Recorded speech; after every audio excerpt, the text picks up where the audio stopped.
everybody. Welcome to Ask the Pastor with JD Greear. I am, as always, your host, Matt Love. We're really glad you're here listening wherever you're listening, but we hope some of you are watching on YouTube because this is actually, we're videoing these now. You can watch us have this conversation.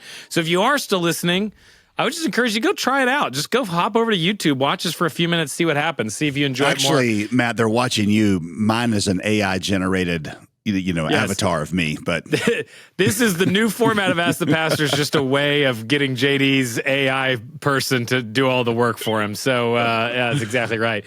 JD, as you know, we've been in this series. We're talking about spiritual disciplines, kind of starting off 2024. People are trying to build in new spiritual disciplines, trying to develop and deepen the ones they already have. And so we just wanted to kind of do a few questions talking about spiritual disciplines. So our next discipline this week, and we started off with some that I feel like people are pretty intuitive. This one might not sound quite as intuitive, but we're talking about the discipline of surrounding yourself with Christian community. Yeah, this is a good one. The first two spiritual disciplines that we covered in the last two Ask the Pastors are Bible study and prayer. Those are kind of intuitive. He's sort of like, duh, that's the answer to, how do you grow spiritually? Yeah. And, I would say, while it's sometimes easier said than done, most people understand that you're going to have to do that. This one, I don't think a lot of people often think of community or intentional community as a spiritual discipline. And because they'll kind of be like, well, I go to church most of the time, whatever that is. I'm all set, or I got friends. I'm not lonely, people know me, or they think I go to small group most times. So I've also checked the box there. I can't remember. I think the average actively involved evangelical churchgoer goes 1 out of every 3 weeks, I think is what the new stat is. So, even there, you're not looking at a lot of intentional stuff, but people think if you're just covering most of the basics, you're fine. I hear a lot of people say, by the way, and I'll just kind of, maybe hit this one head on. I hear a lot of people say, well, I don't know. I have a strong relationship with Jesus. I love God, but I'm just not that committed to the church.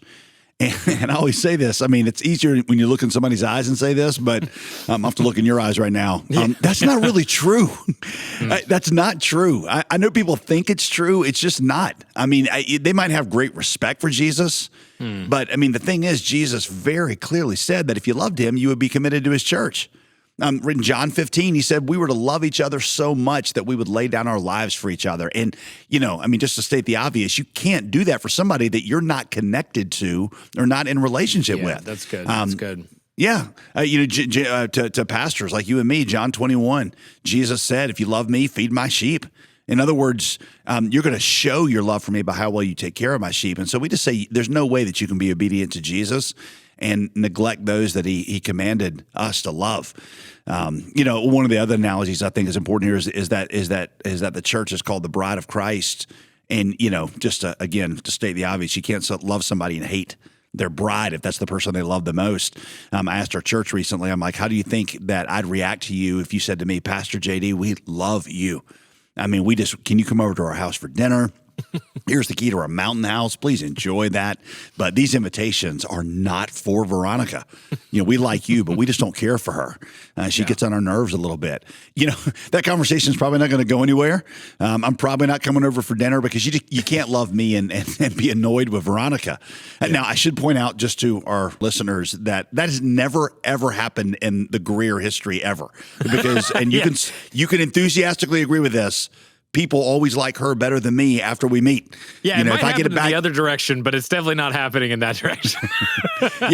Maybe they'll do the first invitation because they see me on stage, but if there's a second invitation, then it's always going to be because of her.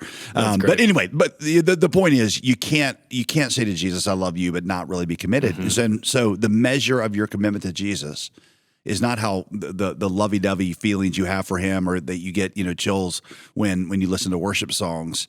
The measure is whether or not you're connected to his body, the church. And so when we talk about being followers of Jesus, let's just take a minute and think about, if we're followers of Jesus, his relationship to the church.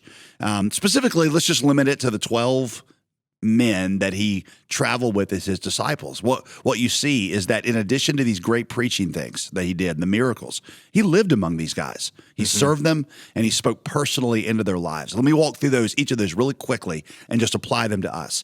Jesus lived among them, which means that he walked with them. He gave real-time instruction. He commented on conversations that he overheard, which is one of my favorite overlooked aspects of the Gospels, is Jesus is like, hey, back there you were saying this, and that's totally wrong. That's crazy. As they're muttering to each other, he confronted them with their mistakes and then comforted them in their failures. Paul is going to be the same way. Acts 20, when he's leaving the Ephesian elders, he's like, how night and day I was with you. What that meant is that Paul was close enough to them that when something went wrong with one of their kids at night, they went over to Paul's house, or they got Paul, and Paul came over and dealt with it. So it was personal. He was in their lives. Secondly, he personally served them. The washing of the feet, the John 13 thing. Jesus didn't do that for everybody. There's no record we have of him doing that with the 5,000 people that he fed with the loaves and fish. He did that for those 13 because he was saying, I'm personally going to serve you, even in a different way than I do the masses. And then he spoke personally into their lives. I can't remember if I've told you this story or not, but a few years ago, I was at a conference. I was speaking there with Paul Tripp. I was kind of like the warm-up act, and I was the guy that, everybody was like, would you hurry up and get done so we can hear Paul Tripp? But another one of these mega church pastor guys had just fallen, and I was like, Dr. Tripp, I just don't get it. What is it? Because he had been close to several of these guys. I'm like, what is it? Is there some common denominator? And I'll never forget, he kind of said, yeah. He said, it's the lack of peer community. And he said, I don't mean community, but he said, all these guys are extroverts, and so they usually have all kinds of people around them. They have big staffs. They're always with people. He said peer community, the kind of community where they can look into your eye and say, that's not right. You shouldn't be talking like that. I think you think too much of yourself, or whatever it is that needs to be corrected. One of the greatest decisions that my wife and I made was a number of years ago. We moved into a neighborhood. There's some other families in our church, families that have grown less impressed with me year by year, as they just, they see what our lives are like. And, sometimes it's annoying. Sometimes, let's be honest, it's kind of fun to be up on a pedestal where nobody really knows you. But they're the ones that say, hey, I don't know, something doesn't feel right here. I'm not sure, tell me how you and Veronica are really doing. There's a verse in Ecclesiastes that says, better is a neighbor nearby than a brother far away.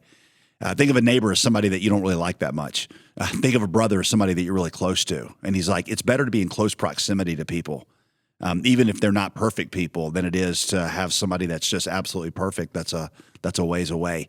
Actually, I think that's in Proverbs, Matt. But there's a limit, and I'll say the last thing on this. There's a limit to what God can do in your life if you're not connected to the body.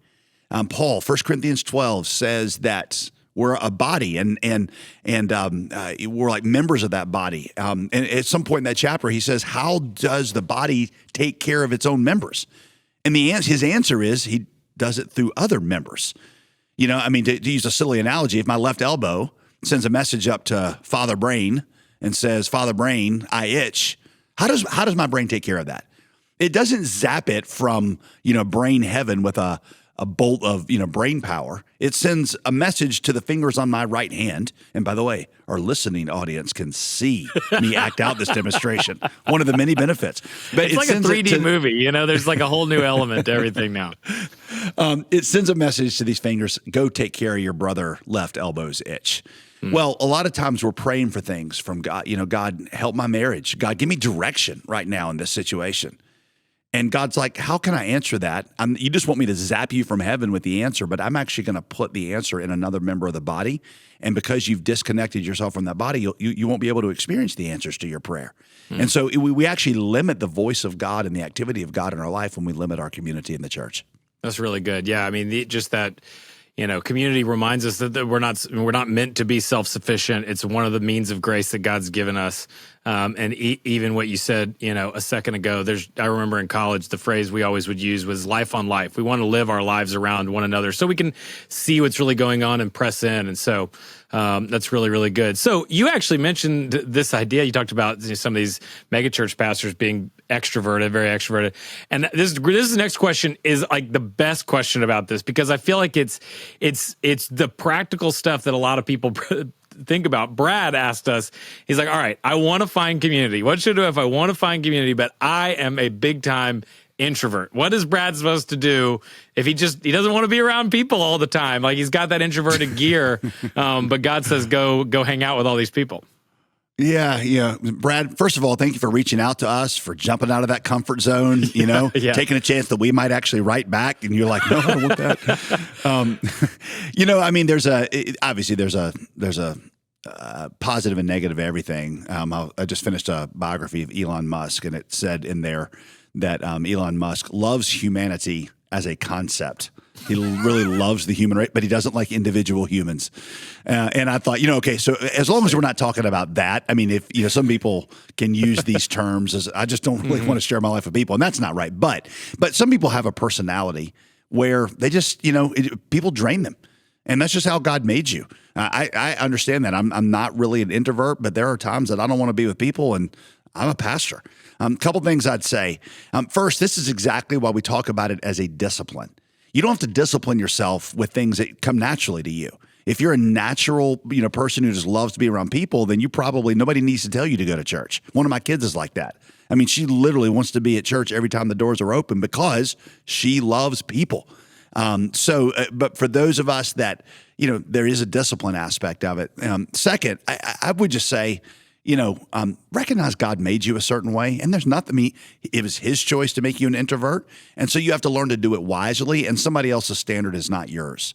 If you're not the kind that sticks around till 3 hours when the service is done after you've talked to the last possible person, I get it. Now, if you're leaving 5 minutes early and showing up 5 minutes late, that's probably not good either. But you really can sort of balance that and say, how do I do this in the way that God wants me to do it? The key is, whether it's 3 people or whether it's 30 people, that there are some people who can see into your life and speak with clarity, and that takes them being close enough to know you and you them.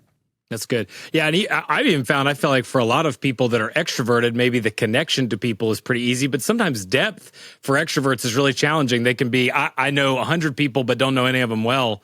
Whereas people that are more introverted, maybe not have as many relationships, but typically are some of the best at going deep relationally with people. And so that would be another encouragement, Brad, is I would imagine you've probably got a lot of capacity for depth, and that's what Christian community is all about. So, all right, JD, one more question about this that we wanted to ask, because this is one we've gotten a lot through the years, and I know you've heard it asked and experienced it.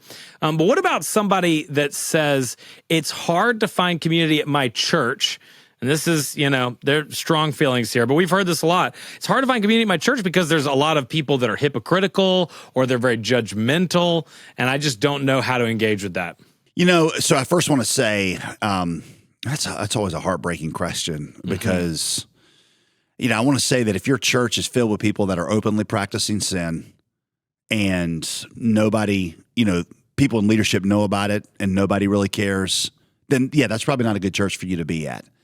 The Bible tells us that if we're going to be the body of Christ, we have to take sin seriously. So, that would be an important thing to grapple with. Maybe you're not at the right church. That said, in every church, there are hypocrites. In fact, the 2 guys leading this podcast, in some ways, if we looked at our lives long enough, you'd say, well, they're hypocritical things that you say.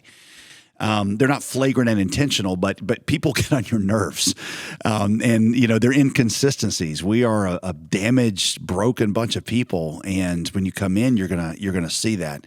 It reminds me of the words of Dietrich Bonhoeffer, who wrote a marvelous little book called Life Together, and just talks about the practical realities of engaging in a church. Bonhoeffer, of course, part of some small church communities in one of the worst times of history. He was a German in Nazi Germany, not a Nazi, but resisting that. And he just talked about this life together that God had called the church to have. And he said the most profound thing that I've never forgotten and perfectly applicable here is he says, as a Christian in a church, you go through 3 stages.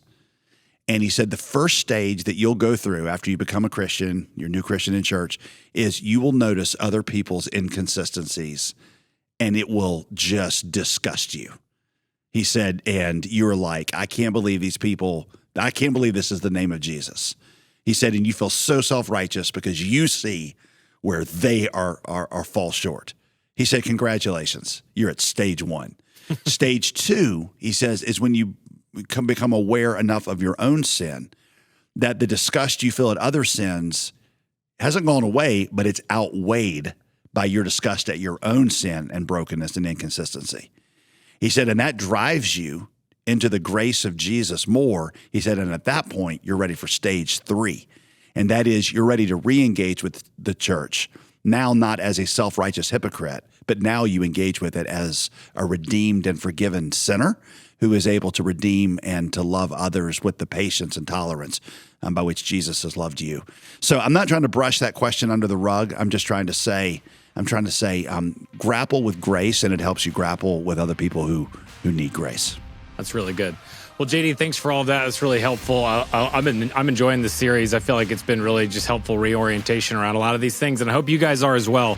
And we're going to actually keep rolling with this series for a few more episodes. And next time we have, I think, one that's going to be a lot of fun to talk about. We're going to talk about Sabbath, which I feel like is now kind of, it's a very vogue spiritual discipline right now. So it'll be fun to dive into that. Go ahead and subscribe wherever you listen to this podcast. I know a lot of podcasts that I listen to, I don't subscribe. I just kind of grab different episodes, and then people are talking about things, and they're in a series like this, and I missed something, and now I have to go back. And if you just subscribe, you just get it all right there. As soon as they come out, you get it. You can listen to it. Super easy. Go ahead and do that. And we are on YouTube. As we've said before, if you want to see JD physically scratching his face when he gives an analogy about scratching his face, go to YouTube. Subscribe at j.d.greear, Greear spelled 2 E's and an A. And we'll see you next time on Ask the Pastor.